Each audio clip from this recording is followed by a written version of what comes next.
Olá! No programa de hoje, queremos falar desse que é um dos principais objetivos e, por que não dizer, conquistas do golpe de Estado dado em 2016, que derrubou a presidenta Dilma Rousseff e que em 2018 serviu para fraudar as eleições, condenando e prendendo ilegalmente o ex-presidente Luiz Inácio Lula da Silva. Os dados divulgados nesta semana pelo IBGE apontam que no último trimestre do ano passado houve uma pequena, ligeira redução no número de desempregados. Obviamente que isso por conta das vendas de final de ano, em que uma quantidade não tão expressiva de trabalhadores foram contratados com salários mais baixos.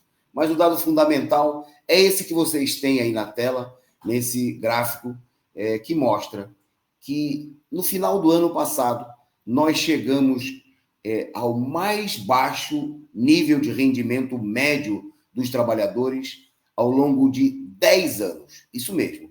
De 2012 até o final de 2021, o salário da classe trabalhadora brasileira chegou ao seu mais baixo nível, situando-se na renda média em torno de pouco mais de R$ 2.400. Essa situação é o resultado de uma política de expropriação, de roubo da classe trabalhadora, levada adiante pelo regime golpista, que, dentre outras medidas, adotou a reforma trabalhista para fazer milhões de trabalhadores trabalharem mais, recebendo cada vez menos e sem quaisquer direitos. Assim, essa situação criou um enorme exército de desempregados, os chamados desalentados, aqueles que, na pesquisa do IBGE, são apontados como pessoas que desistiram de procurar emprego. E, ainda mais, pessoas que trabalham ocasionalmente, que não são considerados como desempregados, mas que, de fato, o são, pois vivem de bicos, vivem de realizar trabalhos temporários quando conseguem alguma colocação, vivendo, em muitos casos, de favores ou sendo colocados na miséria. Como o triste dado divulgado na última semana, no aniversário de São Paulo, que mostrou que a cidade viu crescer em mais de 30% o número de moradores de rua. Já são mais de 30 mil trabalhadores, mais de 30 mil pessoas morando nas ruas da cidade mais rica do país. Em todo o país são centenas de milhares de pessoas vivendo na miséria. O país bate recordes de fome, de desemprego, ao mesmo tempo que, nesse momento, vemos aumentar também as mortes por conta da pandemia, que os governos da direita insistem em não combater. O roubo dos salários foi propiciado também no ano passado e nos últimos anos pela política de enfraquecimento dos sindicatos. Para se ter uma ideia, no meio da crise de desemprego, de fome, de miséria, e com os ataques feitos com a reforma trabalhista contra as organizações dos trabalhadores, no ano passado, mais de 60% dos acordos salariais que foram firmados não repuseram sequer as perdas salariais do último período.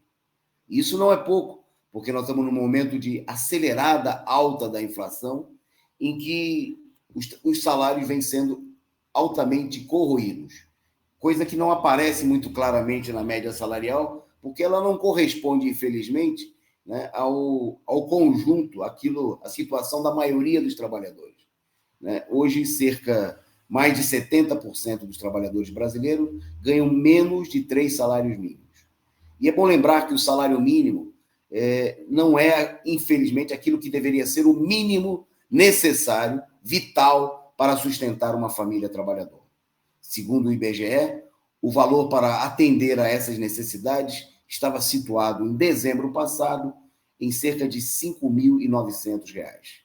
Para cumprir o que está estabelecido na Constituição, no seu artigo 7º, que diz que o salário mínimo tem que prover, dentre outros, as despesas do trabalhador e de sua família, com alimentação, moradia, transporte, saúde, vestuário, cultura, educação e outros itens necessários, hoje, com certeza, o salário mínimo deveria estar situado na faixa de R$ 6.500. Diante dessa situação, é necessário uma ampla mobilização, porque se trata de uma política de uma questão de vida ou morte, né? E as mobilizações dos trabalhadores, as greves realizadas no ano passado, como a gente vê aí a imagem da greve dos companheiros da General Motors, não conseguiram abrir uma perspectiva de conjunto e reverter essa situação. Nesse ano, nesse momento, os trabalhadores se colocam diante de uma situação muito polarizada e muito importante, marcada pela aproximação das eleições presidenciais. É necessário que a CUT, que os sindicatos, que as organizações dos trabalhadores intervenham nesse processo com um programa próprio em defesa das reivindicações dos trabalhadores, apresentando não apenas a defesa da candidatura de Lula, né? Não se trata de, como dizem os pelegos das centrais sindicais, apresentar o programa dos trabalhadores a todos os candidatos. É preciso que a CUT e os seus sindicatos coloquem claramente que o único candidato que representa os trabalhadores, que pode derrotar Bolsonaro e toda a direita, é o ex-presidente Luiz Inácio Lula da Silva. É necessário apoiá-lo incondicionalmente, mas, ao mesmo tempo, apresentar um programa de luta, de reivindicações dos trabalhadores, que só poderão ser conquistados na rua. Para isso, é necessário reforçar a mobilização dos trabalhadores, convocar um congresso extraordinário da CUT, com centenas, milhares de representantes de base, que ajudem a organizar comitês de lutas nos locais de trabalho, nos bairros operários, para não só impulsionar a candidatura de Lula, mas impulsionar um programa de mobilização e defesa das reivindicações dos trabalhadores. É preciso quebrar a paralisia dos sindicatos e sair às ruas, mobilizar os trabalhadores. Não vai haver vitória contra a direita golpista sem a mobilização da classe trabalhadora. É isso, inclusive, que mostram claramente todos os exemplos das eleições ocorridas ultimamente na América Latina, nos nossos países vizinhos. É preciso mobilizar a classe operária e todos os explorados e as suas organizações de luta, com um programa próprio em defesa da candidatura de Lula por um governo dos trabalhadores. Para isso, convocar imediatamente um congresso extraordinário da maior organização de luta dos trabalhadores, a Central Única dos Trabalhadores. É esse o nosso recado dessa semana. Um abraço e até o próximo programa.